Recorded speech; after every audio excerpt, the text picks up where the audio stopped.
Salut! Aujourd'hui, à travers les étoiles, je vais te parler de la nouvelle lune en taureau. Donc, tout d'abord, pense à t'abonner parce que clairement, j'adore parler des étoiles et je vais te parler d'astrologie. Souvent, ça va t'interpeller. Ça n'a aucun sens à quel point tout est aligné. Fait que va te chercher un café parce que clairement, moi, j'étais une fan de café. Si tu ne me connais pas, plus il y en a, mieux c'est. Je me gère quand même, mais c'est là. Donc, on va parler naturellement aujourd'hui de la nouvelle lune qui se retrouve en taureau parce que clairement, elle est non négociable. C'est la deuxième nouvelle lune, en fait, de l'année astrologique. Puis ce qui fait en sorte que elle vient ancrer les énergies après une saison du bélier. On va se le dire, la saison du bélier, c'est vivant, c'est énergétique, ça vient nous stimuler, ça vient nous réveiller après une saison d'hibernation. On s'entend, là. L'hiver, ça nous endort, c'est pas croyable. Et c'est justement, avec la nouvelle lune en taureau, vient en fait l'ancrage, la pleine conscience, la reconnaissance à ce qui se passe autour de nous. Il n'y a rien de plus beau que ça. Elle n'est pas tout seule, par exemple. Elle vient avec plusieurs aspects, en fait, mélangés avec ça, et c'est ce que je vais t'expliquer. Parce que naturellement, c'est collectif. Une nouvelle lune en taureau, elle vient nous centrer sur soi, elle vient nous reconnecter à nos cinq sens, mais elle vient aussi créer son challenge. Chaque nouvelle lune et pleine lune ne sont pas les mêmes. Et si tu me connais depuis un certain temps, OK, si tu me suis sur Instagram, clairement, je suis quelqu'un qui amène les étoiles différemment et on n'a jamais le même style de nouvelle lune ou de pleine lune, par exemple. Mais on va se concentrer sur la nouvelle lune en taureau. Donc, mis à part le fait qu'elle vient nous ancrer dans notre conscience, puis elle vient vraiment nous solidifier dans notre être pour que les choses soient pratiques. L'effet d'une nouvelle lune, c'est quand le soleil et la lune se retrouvent ensemble, en conjonction directe, OK? Le soleil ne peut plus éclairer la lune, c'est pour ça qu'il fait noir. Pas plus compliqué que ça, OK? Mais dans ce cas-ci, l'effet de les avoir ensemble, puis là, naturellement, sont sous le 7e degré. On parle de Vénus qui vient activer tout ça. Le 7e degré, c'est Vénus qui le gouverne. Puis Vénus, qui gouverne naturellement le signe du taureau, vient tellement amplifier les énergies de valorisation au niveau de la finance, au niveau même du relationnel en tant que tel. Qu'est-ce qu'on valorise, en fait, ici, maintenant? On est rendu où? Qu'est-ce qu'on veut dans ce qu'on valorise dans notre vie?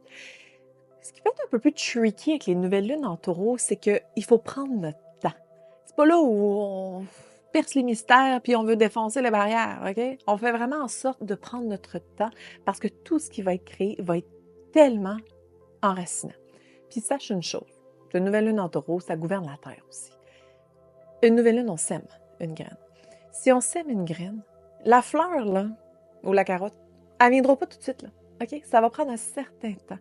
Elle va se forger, elle va s'enraciner, les choses vont se créer. C'est la même chose. Donc, ce qui se passe dans ces jours-ci, dans ce que tu peux appréhender avec cette nouvelle lune-là, naturellement, il va falloir que tu explores ce côté-là parce que, justement, la fleur va arriver. Mais il faut être patient pour ça. Et comme elle est connectée, by the way, là, j'ai ma charte astrale juste à côté, OK? Je te montre ça ici. Elle est connectée en carré avec Mars qui est en Lion, OK, au 4e degré, et avec Pluton qui est en opposition, qui est en Verseau. Tiens. Ah ben ça mange quoi en hiver? Je vais t'expliquer ça. Donc, en carré avec Mars en Lion, c'est vraiment une tension au niveau de la reconnaissance. Et clairement, le drama queen peut arriver parce que les choses vont passer vite, puis on a envie que ça aille vite, puis on veut que ça moustille, là, tu sais. Sauf qu'un Mars en Lion, c'est deux énergies de feu ensemble qui peuvent vraiment pimper, en fait, les énergies, puis qui peut faire en sorte que ça le fait pas. Ça fait en sorte que le côté drama prend tellement d'ampleur qu'on peut poser des actions qui sont pas ancrées, qui sont pas vraiment dans la pleine conscience. Parce qu'un Mars en Lion, la seule chose qu'il veut, c'est jouer. Mais là, on a l'autre côté, on a la nouvelle lune en taureau qui est comme, calm down, là, c'est pas le temps de jouer, là c'est le temps de s'ancrer puis de penser à ce qu'on fait, justement pour qu'on puisse jouer. Puis là, dans ce cas-ci, c'est qu'on a aussi Pluton en Verseau qui s'y oppose. Pluton en Verseau, déjà là, ça amène la déconstruction de ce monde, OK? Si on va se le dire, les 20 prochaines années, tout ce qui existe maintenant, ce qui était, ça ne sera plus. C'est vraiment pour quelque chose d'encore plus puissant. Pour l'instant, on y croit pas trop, parce qu'il y a vraiment un bordel dans le monde, mais les choses vont se faire, OK? Il y a une renaissance collective qui va se passer, puis ça, c'est à travers les générations qui vont s'en faire, OK? On focus sur nos enfants et les générations futures.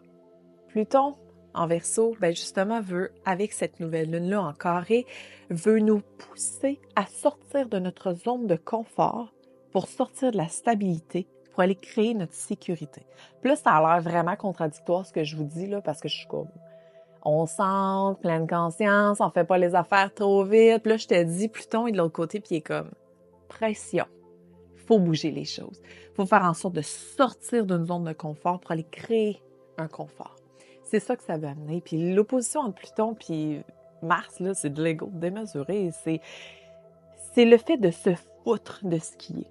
C'est ça la difficulté, parce qu'une nouvelle lune en taureau ne se fout pas de ce qui est. Elle intègre ce qui est. Donc, il va falloir faire la part des choses par rapport à ça. Puis d'ailleurs, la nouvelle lune, elle est aussi en opposition avec Lilith en Scorpion. Elle nous fait peur dans notre ombre en ce moment. Puis elle va le faire encore pendant un certain temps, mais elle nous fait peur sur ce qu'on peut ressentir en ce moment, puis percevoir qu'on n'est pas sûr qu'on le perçoit. Mais si tu prends un pas de recul, tu perçois réellement les choses. Donc, voilà, c'est extraordinaire comment ça peut venir nous réveiller la nouvelle lune en taureau. Puis si tu as des placements en taureau, c'est sûr et certain que ça peut t'appliquer ou t'impacter beaucoup plus que tu l'ailles en opposition ou peu importe. La nouvelle lune affecte tout le monde. Dans un futur proche, je vais vraiment amener les nouvelles lunes et les pleines lunes plus décortiquées en fonction de l'impact sur ton signe solaire. Aujourd'hui, on reste soft, on regarde un peu l'énergie collective. Donc, abonne-toi, puis justement, tu vas peut-être pouvoir voir bientôt les activations personnelles.